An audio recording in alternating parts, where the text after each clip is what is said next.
मेरी जुबान से परवरदिगार बोलता है, कुछ और काम उसे याद ही नहीं शायद, मगर वो झूठ बहुत शानदार बोलता है। विपक्ष के लोग राष्ट्रपति अभिभाषण से लेकर आज के अभी बजट तक चर्चा में मैंने पूरा ध्यान देके देखा कि तथ्यों पर ना लगे, बेबुनियाद आरोप लेके झूठे भाषण और प्रधानमंत्री जी को नीचा दिखाने का काम किया है। सभापति महोदय, ये नादान सोच और ये नकारात्मक विचारधारा का नतीजा क्या है? कांग्रेस पार्टी 400 से 40 पे आ गई है। मुझे लगता है विपक्ष वाले ये बात समझ ले कि जितना कीचड़ उछाओगे उतना ही कमल खिलेगा। और महोदया, 3 दिन से चर्चा सुन रहा हूं, आज हर एक नेता का भाषण सारांश क्या है? शेतकरी किसान विरोधी, कामगार विरोधी, आम आदमी विरोधी। मुझे लगता है कि MS स्वामीनाथन का जो कमीशन जो था, उनका रिपोर्ट इनके सरकार के काल में यहाँ आया, but the commissions were only for submissions, not for implementation. कि जो मोदी जी की सरकार है कि जो कमीशन की रिकमेंडेशन जो है वो रिकमेंड हो रही है। मैम, 6 वर्षों से बीज से लेकर बाजार तक एक अच्छी तरीके से परिवर्तन का प्रयास हो रहा है। मैम, मैं बोलूं एक करना चाहूँ तो मैम, इनके ही नेता महाराष्ट्र सरकार में शरद पवार जी जब थे 2011 में, मैं दोहराऊंगा नहीं मैम, लेकिन रिकमेंडेशन कर रहे थे सीएम लोगों को कि मुझे लिबराइजेशन चाहिए इंफ्रास्ट्रक्चर के लिए।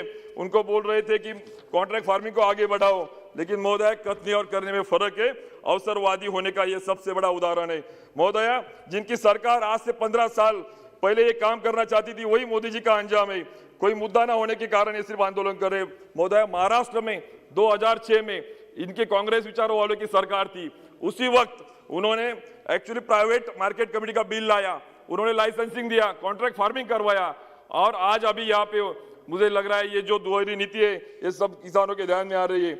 मुझे लगता है मैम कि आज 70 साल के बाद देश का नौजवान, ग्रामीण भाग से मैं आया हूँ मैम, वो किसानों के बच्चे पहली बार अभी अगर कोई बिजनेस करने जाते हैं, उनको शेड हाउस हो, नेट हाउस हो, गोट्री हो, पोल्ट्री हो, या अभी बताया वैसे वर्टिकल एग्रीकल्चर हो, लेकिन कोई जिले स्तर पे कोई व्यवस्था नहीं है, ना ट्रेनिंग की व्यवस्था है, ना कुछ उनको खुद के पैरों पे खड़े रहने की व्यवस्था है।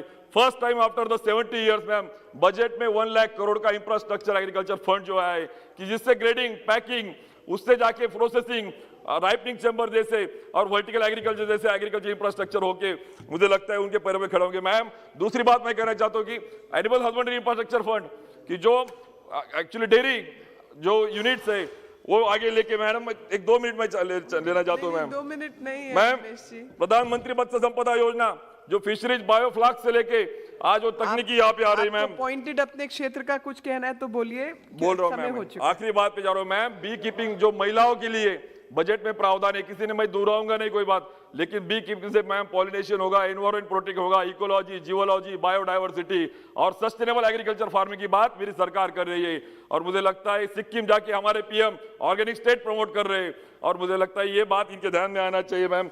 आगे जाके मैं आखिरी बात कहूंगा, मैं जिस स्टेट से आता हूँ महाराष्ट्र से, छत्रपती शिवाजी महाराज कहते थे, कुणी जर मिरचीच्या देठाला शेतकऱ्याचा हात लावेल तर त्याचा बोट कलम करून टाका। और इन्होंने 70 साल में इनकी व्यवस्था जो थी, जो मार्केट की इनकी व्यवस्था थी, कमीशन लिए, ब्रोकरेजेस लिए, मार्केट फीस लगाई। महाराष्ट्र में मैं विधायक था मैम, इसके पहले देवेंद्र जी ने 2016 में एग्रीकल्चर मार्केट कमेटी के से फ्रूट्स और वेजिटेबल को एक्सक्लूड किया, और 7 साल हुए, not a single market committee बंद है, बल्कि किसान खुश है, जो व्यवस्था भी है और पर्याय व्यवस्था भी उनको खड़ी है। और आज मुझे लगता है, मैं गर्व से साथ कहना चाहता हूँ मैम, इसी साथ मोदी जी जो कहना चाहते हैं कि किसान को एंटरप्रेन्योर बनाओ, किसान को इनोवेटर बनाओ, किसान को जॉब क्रिएटर बनाओ। मैम, आखिरी 1 मिनट लूंगा, सारे किसानों को गुमराह करना बंद कर दे मैम। आखिरी इसमें आऊंगा मैम, जिससे कल गिरीश चंद्र जी, मैम कल हमारे कोई उमेश जी, समय हो गया, प्लीज। चलो मैम, मैं आखिरी ये करता हूँ मैम, इस बजट में मैं रिक्वेस्ट 7-8 लोग बाकी हैं, प्लीज। नहीं, गिरीश चंद्र जी।